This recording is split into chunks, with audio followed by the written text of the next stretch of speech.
लोग वोट नहीं देते हैं तो मेरा सम्मान का बात है। अगर मैं मिथिलेश जी को आप लोगों का अनुमति लेके विजय माला पहना देता हूँ तो जीतना पड़ेगा, जीतना पड़ेगा। सबने हाथ उठाए, इसलिए हाथ नहीं उठाया, हाथ उठाया तो सबका। तो ठीक है, मैं मिथिलेश जी को मां कामाख्या का आशीर्वाद का साथ विजय माला पहना देता हूँ। मेरा सम्मान आप लोगों का हाथ में है, ठीक है। आप लोगों को जिताना पड़ेगा मिथिलेश जी को।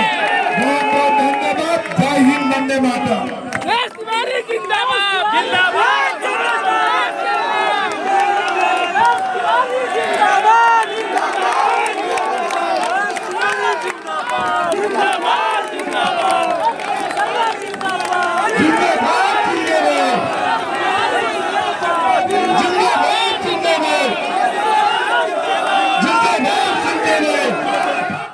मैं बक्सर के सभी महान संतानों को अपनी श्रद्धांजलि अर्पित करता हूं।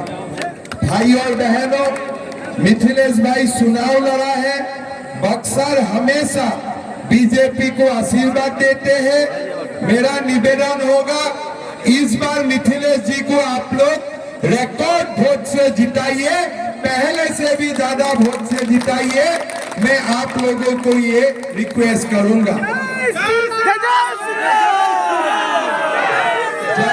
जय श्री राम का भी बात हो रहा है। सबसे पहले यहाँ आने से ही हम लोग को खबर मिला कि 25 तारीख प्रधानमंत्री मोदी जी बक्सर का पवित्र भूमि में आ रहा है। आप लोग सबको जाना है कि नहीं मीटिंग में? मीटिंग सफल करना है कि नहीं? मिथिलेश भैया को जिताना है कि नहीं? मोदी जी आप लोगों से 400 सीट मांग रहे हैं, मालूम है कि नहीं? 400 सीट में बक्सर होना चाहिए कि नहीं होना चाहिए? होना चाहिए कि नहीं होना चाहिए? भाई और बहनों, लालू यादव और हमारे राहुल बाबा पूछते हैं मोदी जी को 400 सीट क्यों चाहिए? तो मैं कभी कभी सोचता हूँ, उनका 400 से नाराज है, 399 से नाराज नहीं है। मतलब 399 अगर मिल देते जाते हैं वो लोग नाराज नहीं होगा, लेकिन 400 सीट मिलने ही उन लोगों का नाराजी है। आप लोग देखिए, चुनाव में ये लोग स्वीकार कर चुका है मोदी जी प्रधानमंत्री बनने वाला है, 399 भी मिलने वाला है, खाली 400 सीट नहीं मिलेगा। भाइयों, अगर 399 लालू और राहुल हमें दे रहा है, हम तो और 40-50 सीट अपने आप ले ही लूंगा ना। हम लेगा कि नहीं लेगा? भाई और बहनों, मोदी जी को 2019 में हमने 300 सीट दी, तब भी राहुल बाबा पूछते थे कि 300 सीट क्यों चाहिए? आज तो सबको मालूम हो गया हमें क्यों 300 सीट चाहिए था। राम मंदिर बना कि नहीं बना? राम मंदिर बना कि नहीं बना? लालू जी पूछते थे मोदी जी को, मोदी जी राम मंदिर कब बनेगा? ये कांग्रेस लोग पूछते थे, भाई राम मंदिर कब बनेगा? अभी सब चुपचाप हो गया। अभी वो लोग राम मंदिर का नाम भी नहीं लेते हैं। लेते हैं क्या वो लोग? कांग्रेस का मीटिंग में जय श्री राम सुनाई देते हैं क्या? ये आनंद मिश्रा का मीटिंग में जय श्री राम सुनाई देते हैं? भाई और बहनों, ये लालू यादव ने आनंद मिश्रा को सेटिंग कर दिया है मिथिलेश जी का वोट।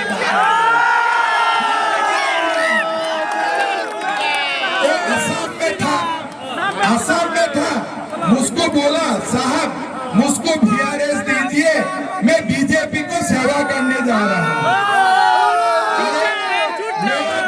मेरा तो मालूम नहीं था, वो झूठ बोल रहा था। झूठ बोलने से तो मैं आने ही नहीं देता था उनको। हमारा घर में गया, हमारा कार्यालय में गया कि साहब मुझको नौकरी नहीं करना है, बीजेपी करना है। मैं बोला तुम इतना निष्पक्ष आदमी हो सचमुच जाके बीजेपी करेगा। मैं बोला नहीं बीजेपी करूंगा। बोला टिकट टिकट नहीं सही है, हम तो बीजेपी का सेवा करूंगा। फिर यहाँ आके देखिए बुलेट चला रहा है और बोल रहा है कि मुझको वोट देना। अरे लोग मोदी जी को वोट देना, किसी को दूसरा को वोट नहीं देना है, आप ये पक्का मान लीजिए। और जो बोलते हैं ना,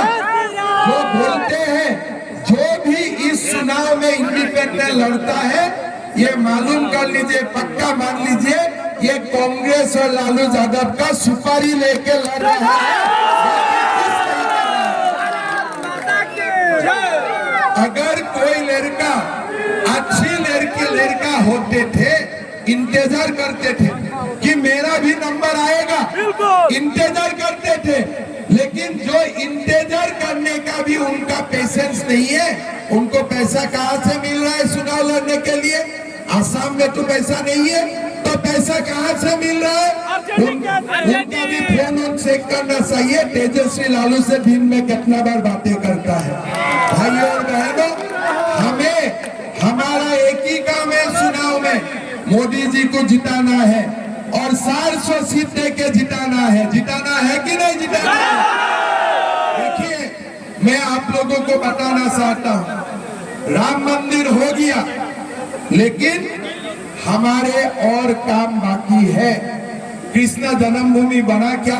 नहीं। अभी भी कृष्ण जन्मभूमि में मथुरा में शाही ईदगाह है कि नहीं? अभी भी बनारस में बाबा विश्वनाथ का सामने ज्ञानवापी मस्जिद है कि नहीं? तो हिंदू राम मंदिर से सुख बैठने वाला नहीं है। हमें कृष्ण जन्मभूमि भी चाहिए, हमें ज्ञानवापी मंदिर भी चाहिए। भाई और बहनों, मिथिलेश जी को क्यों जिताना है? हम हिंदू हैं, हमें कृष्ण जन्मभूमि भी चाहिए, हमें ज्ञानवापी मंदिर भी चाहिए। इसीलिए हमें मिथिलेश तिवारी को जिताना है कि नहीं जिताना है? भाई और बहनों, आज मोदी जी को 400 सीट क्यों चाहिए? हमारा असम में 36% मुसलमान है, बिहार में भी है। मैं मुसलमान समाज का बीच में जाता हूँ और मैं बैठ लेता हूँ, बैठ के मैं पूछता हूँ कि मेरा एक शादी ही मैं संभाला नहीं पा रहा हूँ, तुम लोग यार 4 शादी कैसे संभालता है? एक लोग, आप सोचिए, पहला बीवी को शादी करेगा, 5 साल बाद दूसरा को लेके आएगा, 10 साल का बाद तीसरा को लेके आएगा, 15 साल का बाद चौथा को लेके आएगा। पहला वाला का क्या होगा? वो बेटी रो के नहीं रहेगा क्या? पहला वाला पत्नी का हालत क्या होगा? सेकेंड वाला पत्नी का हालत क्या होना चाहिए? ये 4 बार शादी करने वाला दुकान बंद होना चाहिए कि नहीं होना चाहिए? 4 बार शादी करने वाला दुकान बंद होना चाहिए कि नहीं चाहिए? हमारा देश में यूनिफॉर्म सिविल कोड आना चाहिए कि नहीं आना चाहिए? 300 सीट में 300 सीट मिला, मोदी जी ने राम मंदिर दिया, 370 हटाया।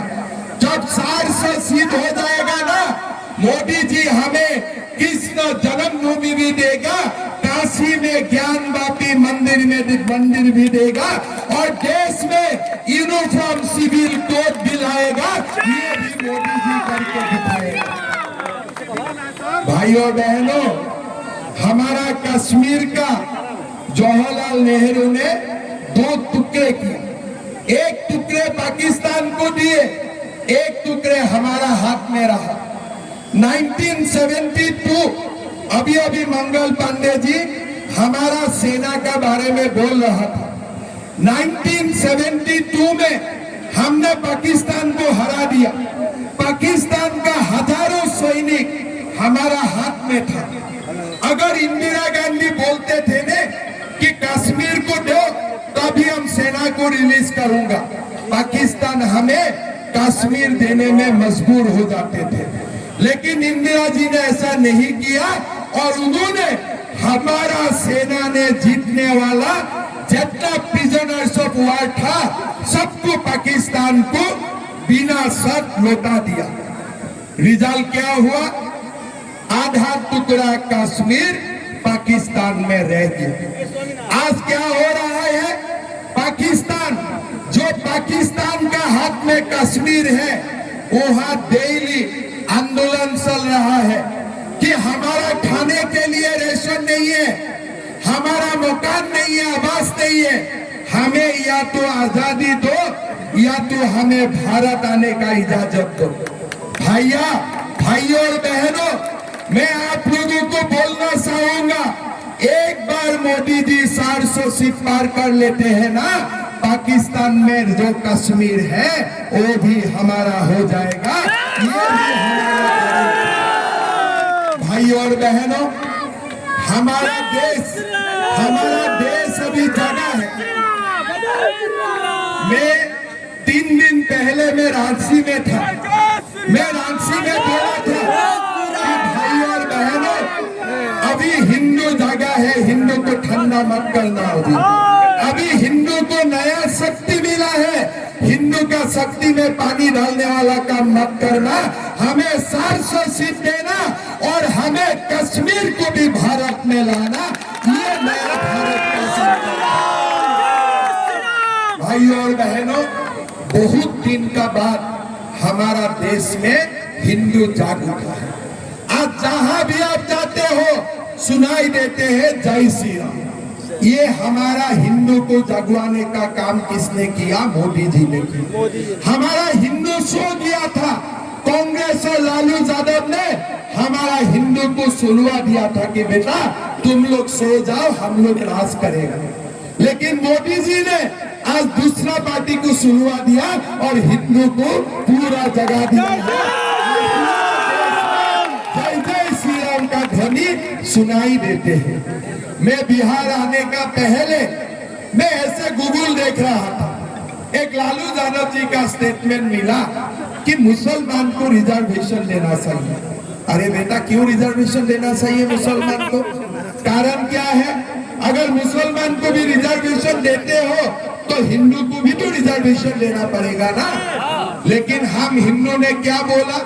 हमारा संविधान में हमने क्या बोला कि रिजर्वेशन एसटी का होगा, एससी का होगा, ओबीसी का होगा, धर्म का आधार में रिजर्वेशन नहीं होगा।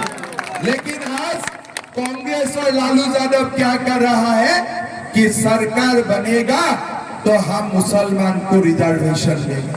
भाई और बहनों, मैं बिहार का जनता को निवेदन करूंगा, 7 जून में हमारा सरकार बनेगा।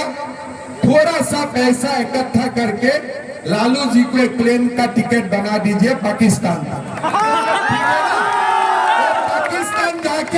पाकिस्तान में जाके मुसलमान का रिजर्वेशन करके आएगा। भारत में रिजर्वेशन नहीं है।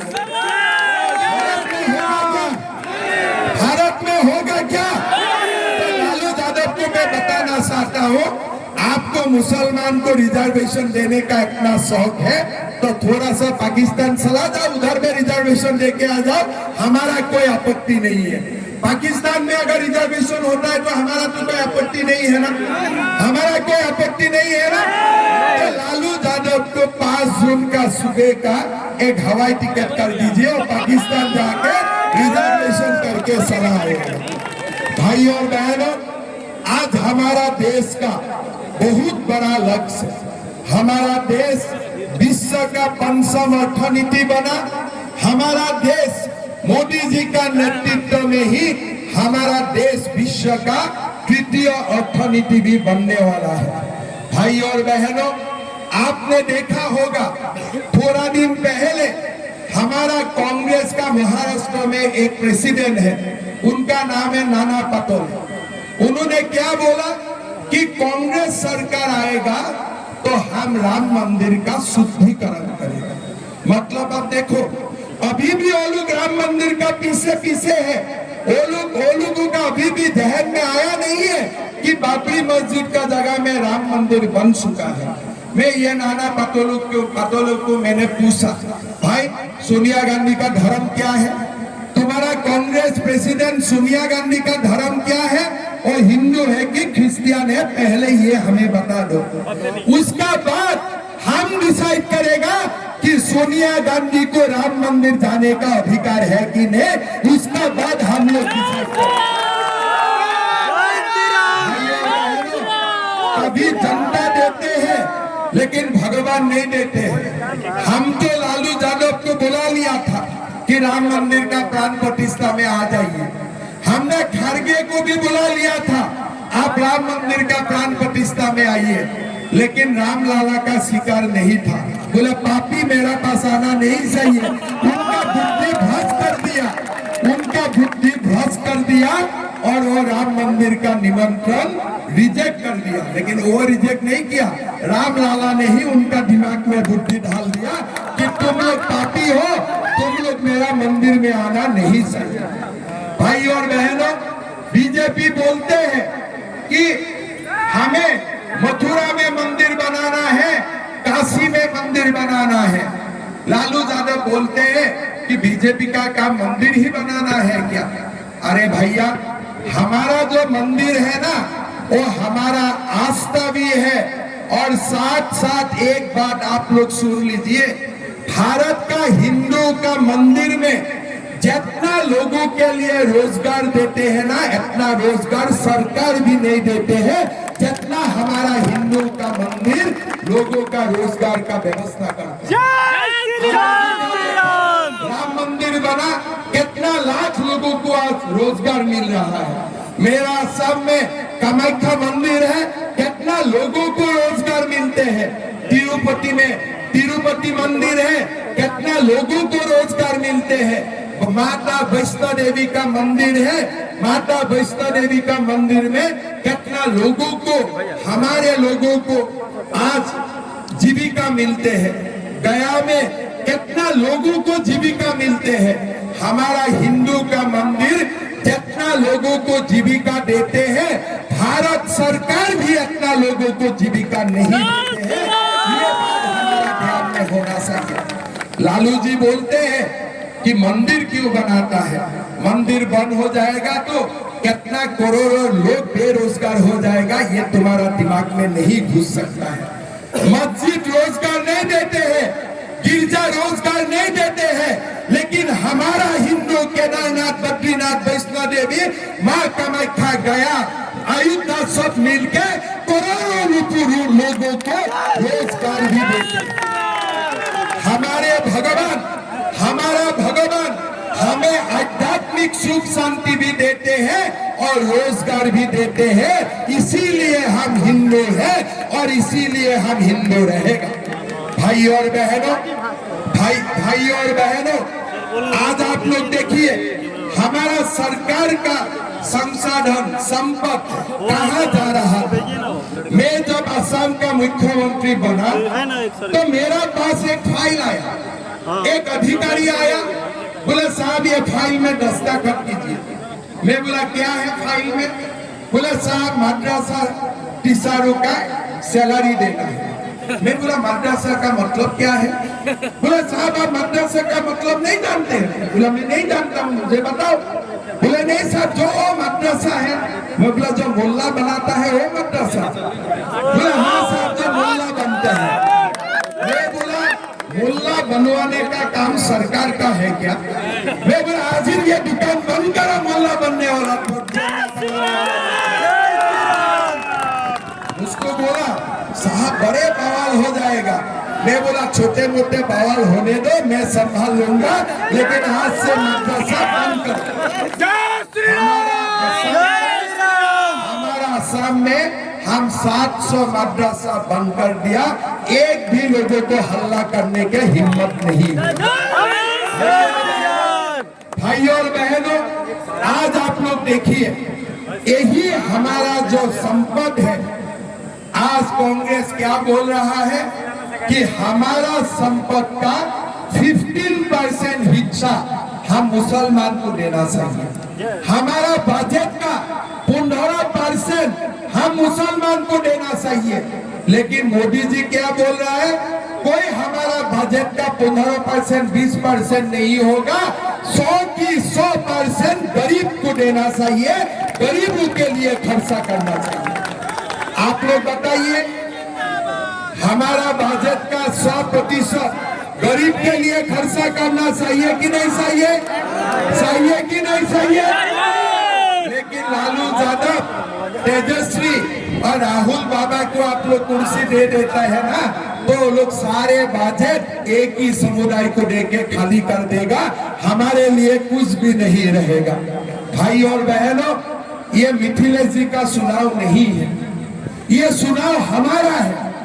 ये कोई भूल मत कीजिए, ये चुनाव मिथिलेश जी का चुनाव नहीं है, ये चुनाव मथुरा में कृष्ण मंदिर बनाने का चुनाव है, वाराणसी में ज्ञानवापी मंदिर बनाने का चुनाव है, ये यूनिफॉर्म सिविल कोड लाने का चुनाव है, ये पाकिस्तान से कश्मीर लाने का चुनाव है, ये चुनाव भारत को विश्व गुरु बनाने वाला चुनाव है।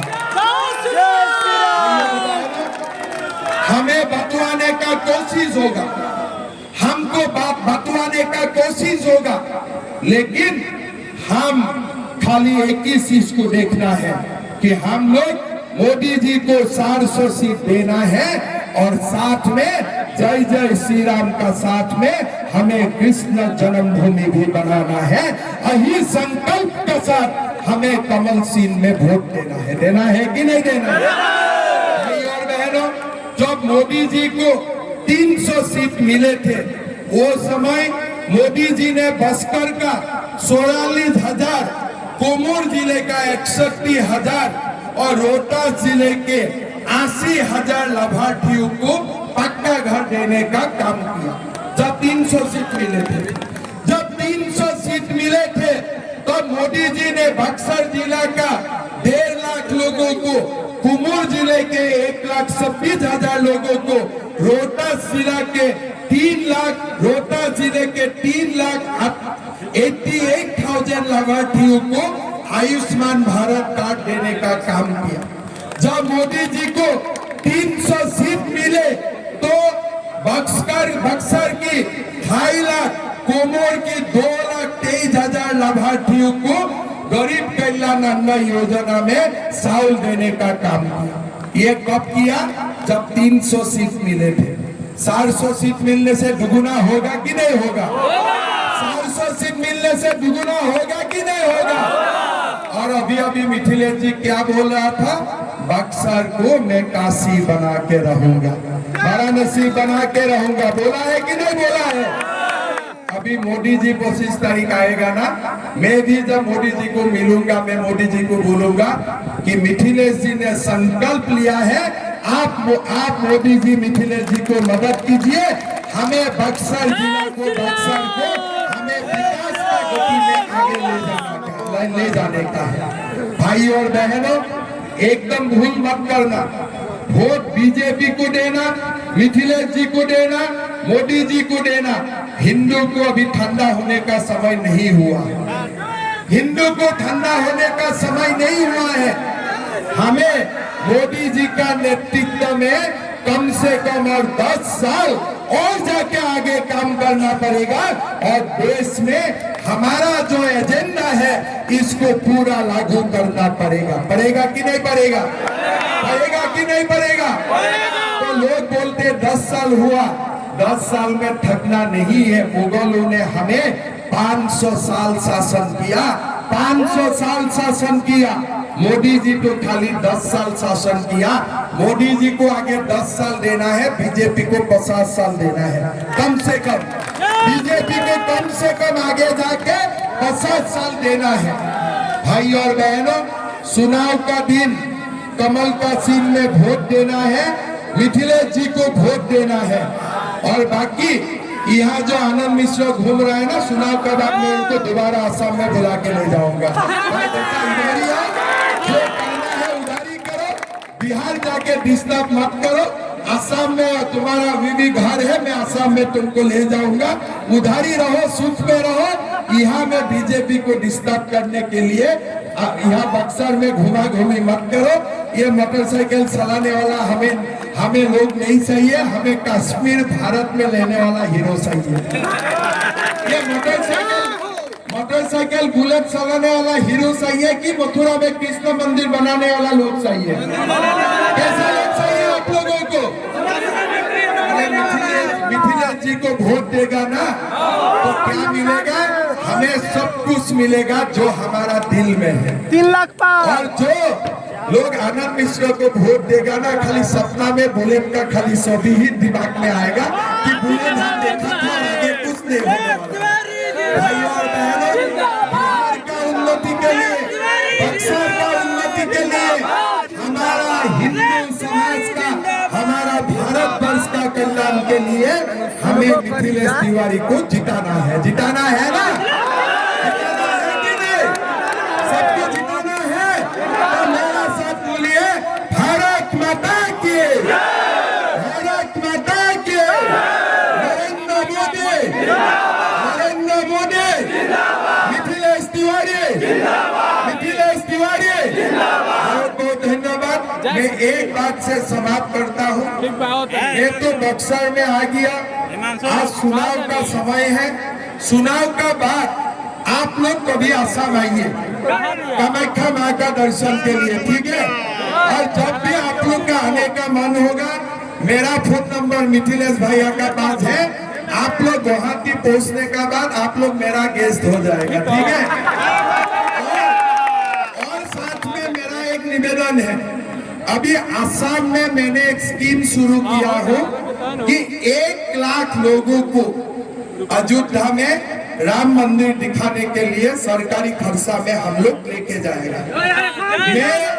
मैं मंगल भाई को रिक्वेस्ट किया हूँ, जब असम 1 लाख लोगों को लेके जाएगा, बिहार से कम 5 लाख लोग राम मंदिर देखने के लिए सरकारी खर्चा में जाएगा। मैं सिवान में बोल के आया हूँ कि मंगल भाई, चुनाव का बाद भी मैं आपको फोन करते रहूंगा। 5 लाख लोगों को हमें अयोध्या लेके जाना ही है, ये भी हमारा संकल्प होना चाहिए। जाना है कि नहीं जाना है? जाना है कि नहीं रामलला को देखने? चलिए इस बार तो रामलला देखने हैं, आगे जाके मथुरा में कृष्ण जन्मभूमि भी देखना है, ज्ञान वापी मंदिर भी देखना है। बहुत बहुत धन्यवाद। जय हिंद, जय